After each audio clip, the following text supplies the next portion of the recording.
Hi, good morning, everybody. This is Shelly Smith with Valley College. I'm the Director of Academic Affairs. And you might be watching this. It might be morning, afternoon, evening, night. Um, but I did want to welcome you guys to the class and also tell you a little bit about your mock interview process and kind of what it is. So your mock interview process is something that's going to prepare you for the real interview. This is just a mock, a pretend, if you will, interview that's going to get you prepared for real life. So we do take the mock interview process pretty seriously, very seriously, and we want to just let you know what the expectations are and what the questions will be and what you're going to be graded on. So that's what I'm going to be going over with you today. So first off, you're going to schedule your mock interview in week 1 of your course. You're going to call your local campus CSA that's relative to your program. And that will be listed on the homepage of Moodle. And you're going to call them and you're going to schedule your interview for week 3. So that gives you both some time in your schedules to make sure that it's open and you can make it. Because if you need to be able to make the interview. Remember, we are judging this as how you will be for a real interview. So you want to make sure that you pick a time and date that is reasonable for you to meet. Now we know life happens. If something comes up, let us know, but it is something you do want to avoid. You want to be able to meet the time that you scheduled, okay? All right, so that's step 1 is call your CSA in week 1 and schedule your interview for week 3. Next, we're going to move into what some of the mock interview questions are. I'm going to actually pull up a bigger version of the questions here. And this is where you can learn a little bit about what you're going to be asked. These questions are questions that are the most common interview questions that we think you are likely to hear on your real interview. Tell me a little about yourself. The number 1 asked interview question because it's a good leadway into getting to know somebody. So this question you will definitely hear on your mock interview, and I'm pretty certain that you're going to hear it on your real interview too. I have heard it several times myself, and something that doesn't really go away. This question will stick around. Okay, so what interests you? And the model answers for these questions can be found within your book. Your book is such a valuable resource for you. But also, if you're a little unsure because your answer may be different, you need to just reach out to your instructor, to your teacher, and let them know what your model answer, what you think your model answer should look like, and they'll give you feedback, okay? So that's why you have the questions early, so you can be prepared, okay? Okay, what interested you in this position? What do you know about this company and why would you like to work here? This question right here is going to tell you if you've researched for the position. So make sure you do your research about the company and the position. What do you consider your greatest strength and how can you utilize it in this position? And then the next one is your biggest weakness and how are you working on overcoming it? Strengths and weaknesses. Definitely weaknesses are something that's very hard for interviewees to talk about because they feel like if you talk about their weakness, then the interviewer is not going to want to hire them. So sometimes they have a fake weakness or something that's not really a weakness. I work too hard. That's my weakness. No, that's not a weakness. You got to really think about what it is and then work to be overcoming it. So if your weakness is Excel, then you need to be watching YouTube videos. You took a course on it to help you overcome it. You need to be working on steps to be a better Excel worker. So, excuse me, I'm going to take a sip of water for 1 second. So, what excites you and what you feel you're really good at? Okay, the next question here too. What value do you think you can bring to the team from day 1? Remember, this job, and whenever you go for a job, is not the person hiring is not looking to help you. They're looking for you to help them in the organization. Okay, so what are you going to bring to the team? Next, this is going to be a good one for you to tell and paint a story, okay? Tell me about a time when you were faced with a difficult situation and how you dealt with it.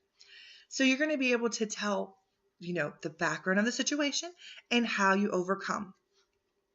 You don't want to take too much time giving all the details and the groundwork, but you do want to set up a good scenario so that you can really let the interviewer know about who you are and how you deal with things, okay?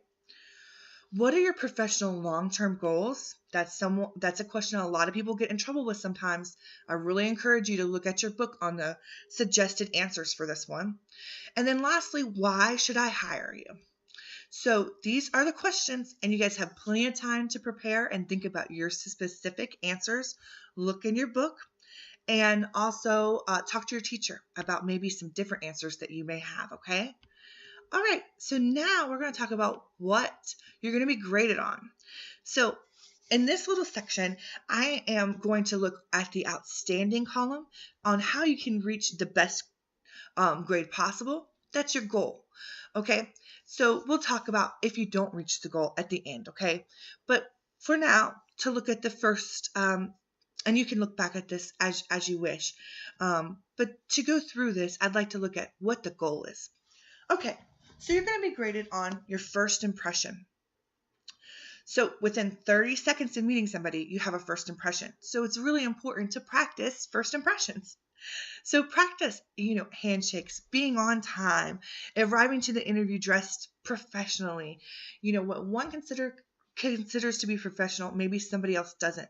So it's best to take the most modest professional approach, just in case there is a blurred line, okay? Next, you're going to be graded on your resume. How does that look? Is it ready? Next, preparedness. Are you really prepared for the interview?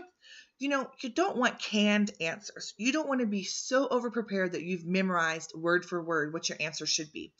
But when we ask a question and you don't know the answer at all, or, the one we pointed out about researching the company and you haven't researched the company, it's kind of a telltale sign that the student or that the interviewee is not prepared for the interview. Okay, next, verbal communication. Student demonstrates outstanding pitch, speed, tone, and they're ready to engage in dialogue. So not just yes or no answers, but actually talking back and forth and getting to know the interviewer as well. Also, we have nonverbal communication.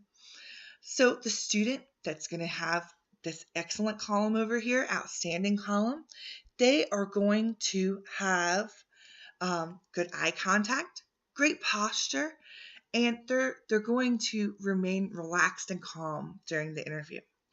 And I think that goes back to the verbal communication, creating that dialogue, not making it a little bit uncomfortable, but instead a comfortable place for you both to be. Okay, next, attitude. So does the student demonstrate a constant level of positivity and remain enthusiastic throughout the interview? That will really make or break an interview here and also in the real world. So next we have marketability. What could that mean? What this means is that you answer the interview questions clearly and concisely, but you're marketing your skills as you answer them. If one of the questions is, how are you going to be a good fit for this position, or how are you going to help us? That was one of the questions. And you've done your research, and you know that Excel and Microsoft Word are going to be two of the main components of the job. One of the things you're going to do when you talk about how you're the greatest fit for the position is you're going to say, not only do I have Excel and Word background, I took classes on them, but I also utilize them every day when I do my schedule for my daughter's lunches for her Girl Scouts. When I also utilize Microsoft Word in every course I've been through, and I have used it at least 365 days in the past year. Every day.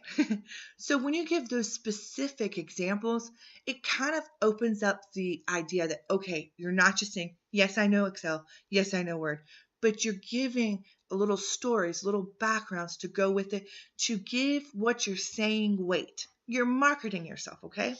So that's what it means, marketability. Are you giving enough details to bring weight to what you're saying, okay? And then lastly, the additional qualities section here. Student constantly demonstrates work ethic, willingness to learn, flexibility, problem solving, and applicable job-related skills throughout the interview. So these are the things. And if you kind of stay over in the outstanding column, that's a wonderful thing. But I told you at the beginning of us reviewing the rubric that we would also talk about what happens if you don't get outstanding things. Well, in that instance, then you will get this rubric back. You're going to see kind of what the interviewer says was unsatisfactory, what they say might have been average, and they're going to have some comments for you, and you're going to be able to improve upon what you gave to the interview. Now, I want us all to strive for the outstanding, but I do think it's realistic to understand that we're not all going to get outstanding each interview, okay? If you don't, you look at what you received and how you can make it better and even ask some questions, okay? So that's why we're here. That's why we're doing this, to make us better.